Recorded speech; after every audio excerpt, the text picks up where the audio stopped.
bien. Salut Xavier. Ah bah, salut Guilain et bonjour à tous. Donc on va commencer tout de suite par les gros mots. Et donc les gros mots, en fait c'est la famille de cette plante absolument incroyable qu'on va admirer ensemble. C'est une sapindacée. Donc c'est un peu un gros mot, voilà. Et son nom botanique, je suis un peu gêné de vous le dire, c'est Cardiospermum alicacabum. C'est pas terrible. Ça fait pas rêver. Non, cardio, parce que c'est le cœur. Spermum, c'est la graine. Alicacabum, ça veut dire en forme de salière, contenu dans une salière.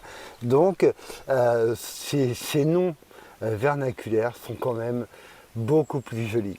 On l'appelle pois de cœur. On l'appelle aussi cœur des Indes. On l'appelle aussi liane poc-poc. Alors, c'est une plante médicinale.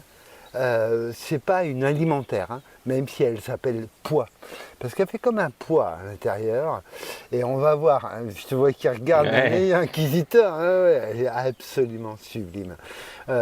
Voilà pour les âmes sensibles dont nous sommes. Oui, elle est vraiment, vraiment redoutable, elle. Alors quand est-ce qu'on la sème? Le pois de cœur, la liane poc-poc, le cœur des Indes. On le sème grosso modo après la mi-avril. Quand le sol commence à réchauffer, on peut semer en poquet, c'est de 4 graines, quoi, cette petite liane. Donc on le voit, hein, c'est une liane grimpante, hein, munie de vrilles qui s'accroche et qui monte. Alors quel type de sol? Bah, je vais vous faire la réponse que m'a appris à faire Alix de Saint-Venant. Elle dit quand on te demande, tu ne sais pas à quoi répondre, tu réponds bonne terre de potager. Ah ben voilà, ça pousse dans une bonne terre de potager, la preuve. Et c'est absolument exceptionnel cette plante. Donc toi Guilain, je sais que tu es un garçon fragile, un sensible. poète, Ah bah oui. Donc alors, attention, on va prendre celle-là. Donc on voit que c'est mûr quand l'enveloppe commence à devenir couleur tabac. Quand c'est pas mûr, c'est bien vert tendre, presque translucide. Quand ça devient tabac, c'est que c'est mûri. Donc là, on récolte. Et je vous montre, hein, parce que j'ai commencé, la récolte. Ça va être assez énorme, hein, il n'y a qu'un plan. Et on commence à s'émerveiller parce que voilà, on écarte ce pois et à l'intérieur, on va trouver 3 graines qui sont blotties l'une contre l'autre. Et si on les regarde de près, regarde, c'est absolument... Hop là, ah bah la troisième, ah bah elle est tombée. Ah bah voilà. Pas de cœur, pas de cœur, pas de cœur, pas de cœur. Et regarde. Hop. Ouais. Si tu la prends, ce sera plus facile.